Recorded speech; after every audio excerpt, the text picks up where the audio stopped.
step. It's a big step up, be careful, Tara. baby. Watch your step. Got it, baby? Good job. Line up along the right-hand side and assume the position. Okay. Stop right there, Tara. Stop right there, Tara. Go, baby. Ooh. Cool. Pretty neat, huh? Come on down, Tara. Go for it, baby. Right here and face me, please. Stand right here and face me. Go back right there. Right here, ma'am. Right there, sir. That's how I get rid of scorpions. 9 men got off that cage at the beginning of their 12-hour work shift. That's right, I said 12 hours. Before they got going, they were given a couple of things. Number 1, they were given 4 candlesticks. Number 2, they were given a gallon of water. Is that what these are for?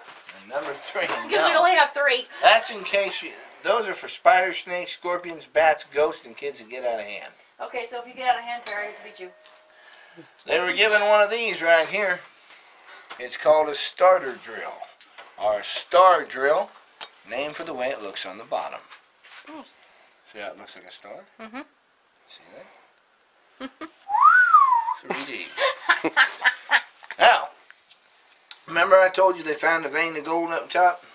What the mining company knew is that minerals run horizontal in the ground like this, but precious metals like gold and silver, they run vertical like this.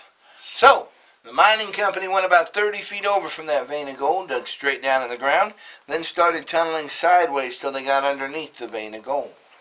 Once underneath that vein of gold, they turned their attention upwards, making a 4-foot tunnel straight up till they hit the ore. Ore is the rock that contains the gold. But, before they could get to that point, what did they have to do? Use the thing? Make the tunnels, right? You guys would fail mining school.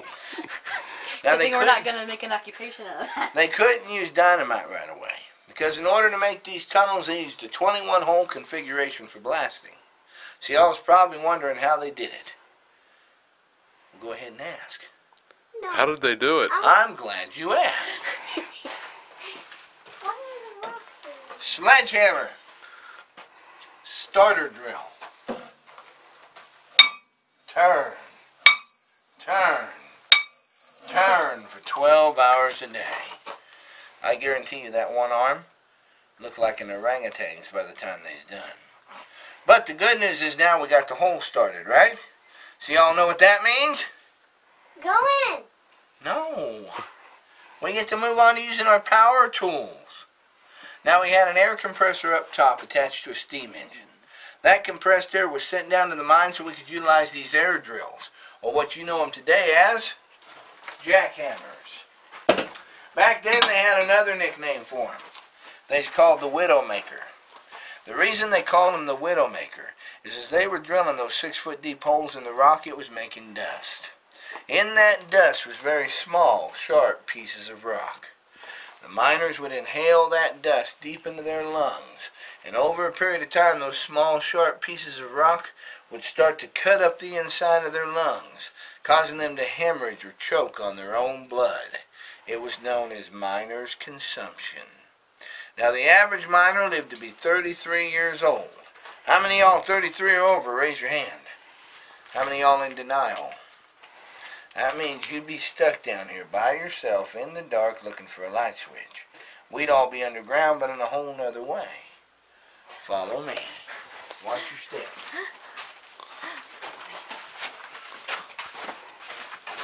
Right here, Tara. Face me. Turn around. Other way. There you go. Right next to her, man. Alright. This is what we've been waiting for. 21 holes drilled 6 foot deep. The dynamite's in, the fuses are in, it's time to start blasting. But we're not looking for one explosion, We want the 4th of July down here. We're going to have 4 large explosions all timed off each other. First the roof, then the 2 center sections, then the bottom called the lifters. We're going to light the fuses and take off running. You're a little jumpy. He's just kidding. 50 feet away is what they considered a safe distance from the blast. 50 feet. That's still kind of insane. close. Yeah. You can tell they didn't have OSHA back then. No earplugs either. You know what they used? Her fingers. They were deaf. No masks, just a shirt or a handkerchief. Anybody know what they'd yell before it blew? Run. No, that's what they should have been doing before it blew. Fire in the hole! Boom, and blow. First the roof, then the two center sections, then the bottom called the lifters. Would do exactly what they were named to do. It'd lift all that rock out from where it was and put it about where you're standing. Then if the miners survived the blast, they moved on to work somewhere else in the mine. Cleanup crew comes in separating the rock from the body parts. Alright, the rock from the ore. Then when the dust settles, we start drilling 21 more holes. Talk about time-consuming and monotonous. But this next part of the tour, probably going to be your favorite. Follow me. Come baby. That's funny. Right here, you're safe. You okay, baby? I'm gonna pass out. No, you're Alright. You'll be okay. Ladies and ladies only. Can you ladies tell me what this is? Yes, ma'am. What is it? Pan, No. A good guess. a grill, A grill? That's close to what a lot of ladies think it is. Any guesses? I don't know. Most ladies think this is a stove, but that would be wrong. This was the world's first porta potty Oh. toilet, affectionately known as Here. the honey pot. Careful. But we're not talking Winnie the Pooh's honey pot here. Remember I told you these men came down for a 12-hour work shift. They couldn't leave until that 12 hours was over. That way the mining company knew what was going in and out of the mine. Only one man could go in and out of the mine without being bothered. That was the man who pushed the honey pot. He made $2 a day, and he was known as the Honey Dipper. Let's say the honey pot pusher. It was the honey dipper's job to push the honey pot around so the men could relieve themselves. Notice it's a two-seater. They weren't shy. Once they were done at the end of their shift, he'd take it up top and flush it. Then go dipping for anything that was left over. Disgusting God. but true. Well, about this time the miners started putting two and two together. They realized they weren't making near as much money as the mining company, so they came up with a plan to even things up. They called the honey dipper over and they said, here's what's going to happen, Bubba. Every time you come by with that honey pot, we're going to throw some gold in there. You take it up top and flush it, then go dipping for the gold. Clean it off and meet us in town at the saloon at the end of the night. We'll settle up with you there. Well, this worked for quite a while, but guess what happened? what? The honey dipper got caught, brown-handed. The whole poop troop hung up on the main square, all 18 men. Back then, stealing was a hanging crime. Anybody afraid of the dark? No, she's... If you're afraid of the dark, close your eyes and hold on to Mama. Now put your hand in front of your face. Can you see it? You see your hand there? No. That's where they got that saying, I can't see my hand in front of my face.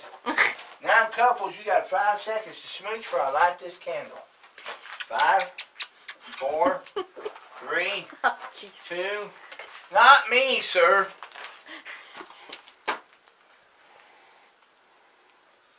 Get this lit. It's a new candle. Folks, that right there is about the light these men worked in down here. Not very bright, huh? No. Neither was the candlestick. They had 4 of these to last a 12-hour work shift. Do we get our own candles? No. If they went through those 4 candlesticks, and they weren't this big, by the way, they were only about that big. They went through those 4 candlesticks before that 12 hours was over. They had 1 of 2 options. Number 1, they could work in the dark, which, as you can tell, was near impossible. Or they Or could just number sleep here. 2, they could buy another candlestick, which they really couldn't afford. But the mining company was nice, these fellas. You know what they did? They gave them a 1-hour lunch break every 12-hour work shift. Wasn't that nice of them? Oh, yeah. So you know what the miners would do? What? The miners would sit down, blow out the candle, and eat in the dark.